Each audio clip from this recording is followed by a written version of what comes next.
C'est le premier repas de l'année pour les rescapés du centre Athénas. De jeunes félins qui ont échappé au pire, d'autres n'ont pas eu cette chance. Abandonné sur un tas de branches, le cadavre d'un jeune adulte conclut de façon sanglante une année noire pour le dernier des grands fauves en liberté dans le massif jurassien. C'est la pire expression d'une façon de penser, de vouloir s'approprier la faune et de vouloir en être l'usager exclusif. En fait, c'est assez insupportable parce qu'en fait, c'est des gens qui vivent dans le non-droit et qui se contrefichent de ce qui peut, de la réglementation et de la biodiversité. Dans le viseur de l'association, les chasseurs. Entre mars et décembre, 3 lynx ont été victimes de braconnage avéré dans la région comme ici à Ivray. 3 crimes, 3 plaintes, toujours en cours d'instruction.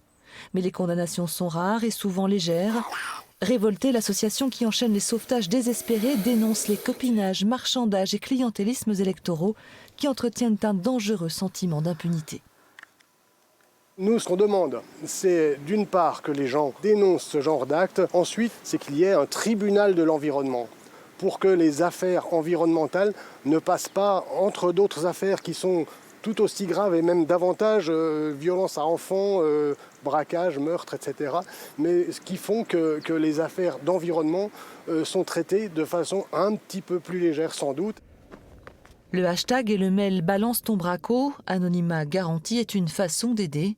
Le massif jurassien ne recense plus qu'une centaine de lynx. Chaque perte est donc une menace.